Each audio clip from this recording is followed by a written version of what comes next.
इत्र की महक। मथुरा में एक संत रहते थे। उनके बहुत से शिष्य थे। उन्हीं में से एक सेठ जगतराम भी थे। जगतराम का लंबा चौड़ा कारोबार था। वे कारोबार के सिलसिले में दूर दूर की यात्राएं किया करते थे। एक बार वे कारोबार के सिलसिले में कन्नौज गए। कन्नौज अपने खुशबूदार इत्रों के लिए प्रसिद्ध है।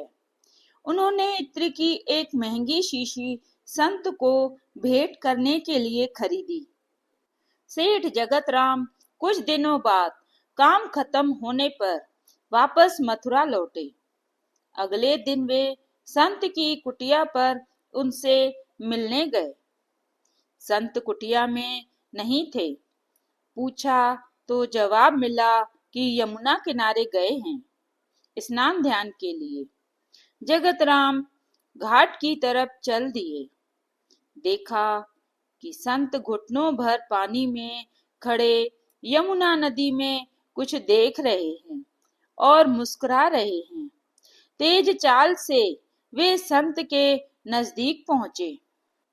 प्रणाम करके बोले, आपके लिए कन्नौज से इत्र की शीशी लाया हूँ। संत ने कहा, लाओ दो। सेठ जगतराम ने इत्र की शीशी संत के हाथ में दे दी। संत ने तुरंत वह शीशी खोली और सारा इत्र यमुना में डाल दिया और मुस्कुराने लगे। जगतराम यह दृश्य देखकर उदास हो गए और सोचा, एक बार भी इत्र इस्तेमाल नहीं किया, सूंघा भी नहीं और पूरा इत्र यमुना में डाल दिया। वे कुछ न बोले और उदास मन घर वापस लौट आए। कई दिनों बाद जब उनकी उदासी कुछ कम हुई तो वे संत की कुटिया में उनके दर्शन के लिए गए। संत कुटिया में अकेले आंखें मूंदे बैठे थे और भजन गुनगुना रहे थे। आहट हुई तो सेठ के द्वार पर देखा। प्रसन्न होकर उन्हें पास बुलाया और कहा, उस दिन तुम्हारा इत्र बड़ा काम कर गया। सेठ ने आश्चर्य से संत की तरफ देखा और पूछा, मैं कुछ समझा नहीं। संत ने कहा, उस दिन यमुना में राधा जी और श्री कृष्ण की होली हो रही थी। श्री राधा जी ने श्री कृष्ण के ऊपर रंग डालने के लिए जैसे ही बर्तन में पिचकारी डाली, उसी समय मैंने तुम्हारा लाया इत्र बर्तन में डाल दिया।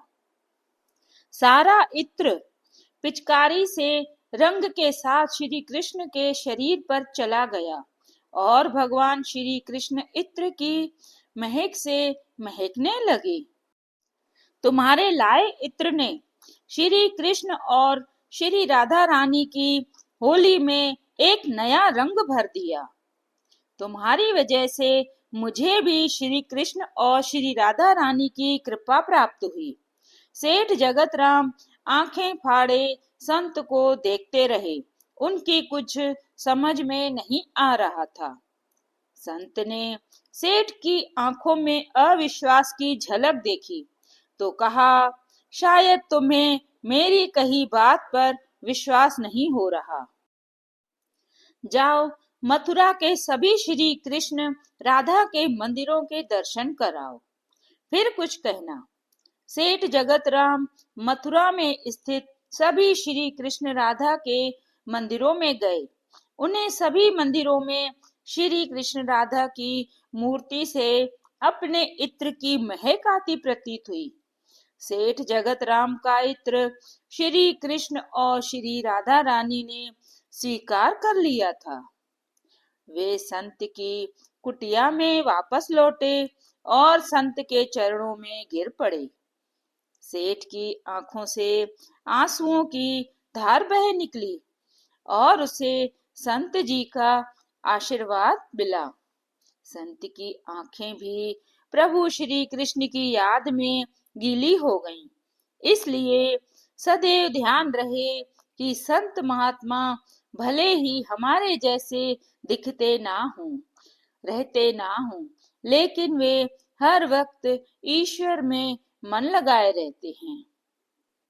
हम जैसों को आशीर्वाद तब प्राप्त होगा जब हमारी भक्ति बढ़े, विश्वास बढ़े, सिमरन बढ़े।